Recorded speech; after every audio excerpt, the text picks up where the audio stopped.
You ever wonder if you are using your Festool system to the max? This video will help you.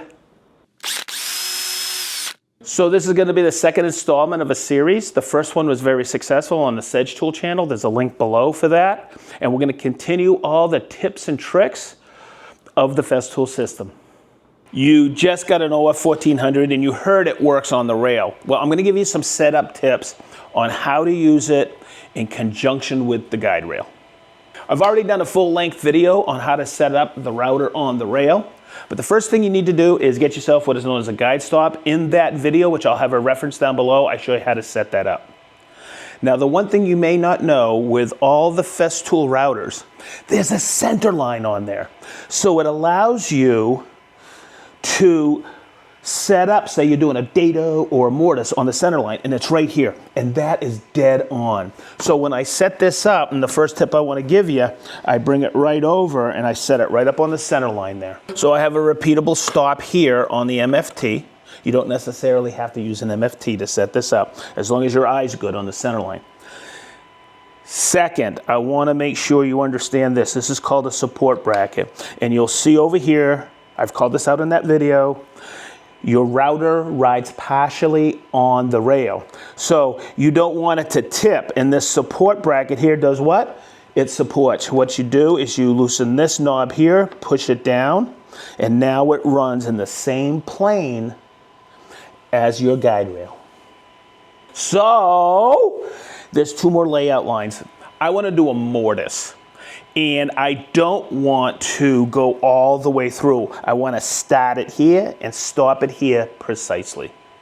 Right there is 0. That's the center line of the router. Okay, in the center line of the router bit. And I have an 18mm bit. So there's also a scale here. And if it's 18, half of that is 9. So what I want to do is to stop it precisely. I bring it right over to 9. So when I start up the router and I plunge down, I don't want to have to scoot to the side to watch where I laid it out on 9 on that line. So this is where I'll utilize this. This is called a limit stop. And what I'll do is I'll scoot it right in here like this, and I'll put it right up against my guide stop when it's set at 9, so I can stop it precisely. And then what I'll do, because I want to start it precisely, I'm splitting the diameter of the bit. I'll bring it right over here and start it 9mm forward of the cut. And bring another limit stop right to the guide stop.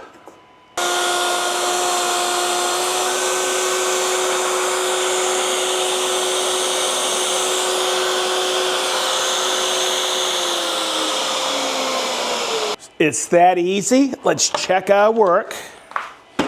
And you can see, look how that stopped precisely right there. So here's a tip for you. It's more of a finesse tip on utilizing or using the edge bander, a Contoro. This is known as the plate, this part right here, okay? This is the only real pressure I have because I don't want it to tip. I want it to remain flat on my surface. So with this remaining flat on the surface and well balanced, to get it going, the Contoro, I call this the go button. The other part of the equation is this. This is the feed roller. It has 2 speeds. I usually have it set at the fast speed. And when I have the plate sitting flush or flat on the material, this is what drives the speed. You don't have to push it or pull it. So as the edge banding feeds out, I take the feed roller and push it up against the tape and let it drive me. So here's the technique that I wanted to show you, or the finesse. I press this and I let the tape feed out, and then I press it. And the only thing I'm doing is letting it drive itself. It is super duper easy. And here's the other finesse. Make sure you take it off and remain on the same plane. You don't want to drag the edge banding down at the end. Hey, when you're using repeatable stops on your Kapex and stand and extensions, You probably do this. You probably take this and you're going to cut something that's 400 millimeters. You mark it 400 here. And then you take it over. Yeah, you have a laser, but you always take your blade and bring it down here and then set your repeatable stop. What if I could show you a way when you set this repeatable stop on the scale that's included, you get an absolutely perfect cut to that increment of measurement. Let me show you how. Pretty simple. I grab a piece of scrap and I take any measurement, 300 millimeter, 400, 450 millimeter, whatever. And I bring it over and I mark my wood and then I make a precise cut.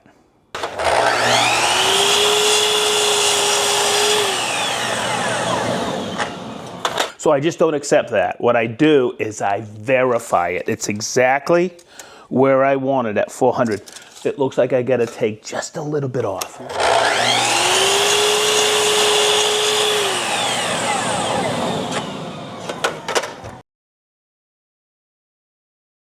So basically what we've created is simple. It's a gauge block for calibration.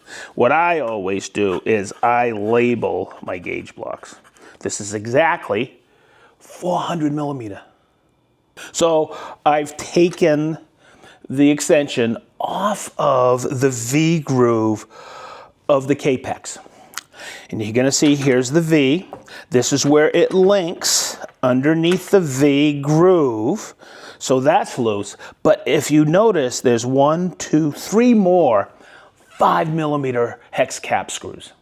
So what I'm gonna do is I'm gonna break the tension off of those 3 screws and I don't wanna loosen them completely, just break the tension off them so I have a little bit of movement when I put this back on.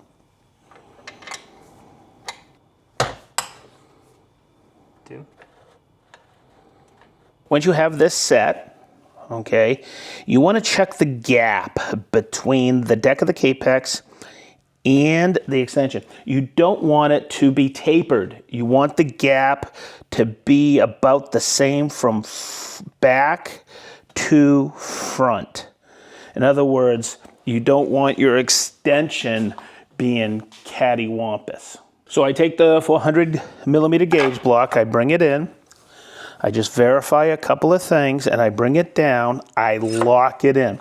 Yes, I have movement here, but I want to bring my blade down and you know what? It's hitting the tooth exactly where I want to hit it. Now, if it wasn't, what I would do is I'll bring it down and lock the head down with this pin and make sure it's not hitting the plate, but the outside tooth.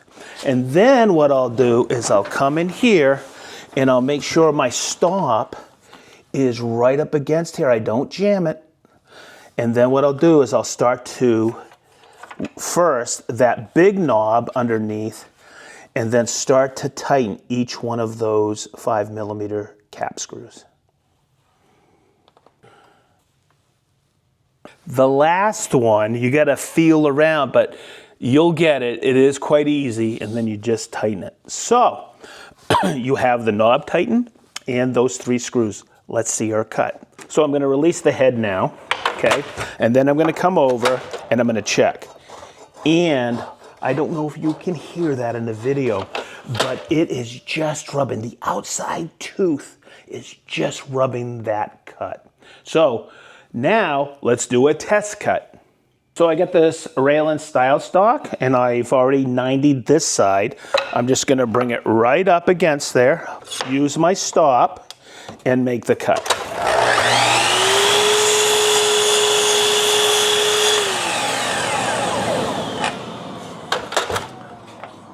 Drum roll, please.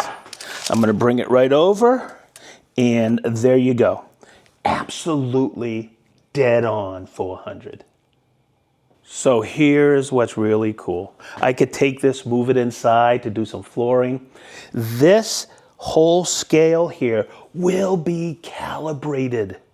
It will remain calibrated even if I take them on and off. Because of the V, in that extrusion and the V groove on the Kapex because we've already calibrated and it remains calibrated. So the nice thing about these extensions, they're available in metric and also imperial. So you can calibrate them to whatever increment of measurement you want. Here's a really fun tip on your Domino. So you have these 3 triangles here on your plate. So the one in the center is pretty obvious because it aligns with this little mark here of your cursor. So when I line it up on my witness mark, if I'm using witness marks, everything aligns and that verifies that I am dead on that line.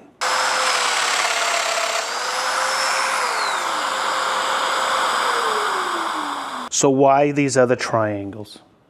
The side of the flap here actually aligns with the point of the triangle. So when I shoulder my flap, I don't have to look underneath to verify. I can look from the top down and see how that's split perfect? That way there I know I've shouldered that reference flap underneath perfectly to my material.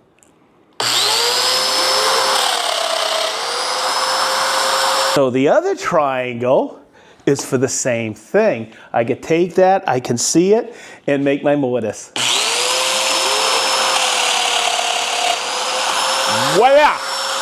So this is a fun one for me because I got to straight line a ton of cherry for a countertop I'm building for a future build that we're doing. And I wanted to take a couple of steps and give you some tips on how I do this. Now you'll see in other videos on the SedgeTool channel that when I take this long rail and I put it on a piece of plywood, I don't necessarily clamp it. But as soon as I go to a long piece of hardwood like this cherry to straight line rip, I'm always using clamps. So I have it clamped, and here is the tip. And it's more, once again, finesse. I would hear over the years and years, oh, my guide rail is bent in the middle, and it really isn't. What's happening, it's all about how you're using the track saw. So when I use the track saw, I always start it before I enter the wood. I start at full speed, and as I'm cutting, I'm not cutting to the side, I'm cutting from behind. I'm actually pushing it that way there, and believe it or not, your guide rail has a little flexion in it, okay? And if I'm standing to the side, that's where you get the hollow of the board out. So when you're cutting, it's simple. I always take the hose and the cord, I wrap it up around so I don't have a catch point. I start at full speed and push from behind. You'll have a flawless straight line rip.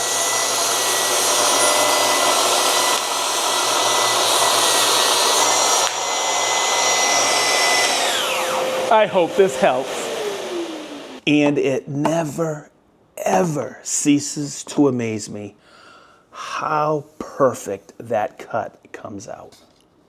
So this is the second installment on tips and tricks of the Festool system. I hope you enjoy it. And as we wrap this, oh, wait a minute. We have to have a question. How long have you been woodworking? Whether you're a pro or you're an enthusiast, we'd like to know. So as we always say from the SedgeTool shop, be positive, stay sharp, and we mean whoop, whoop, whoop, whoop, wicked sharp.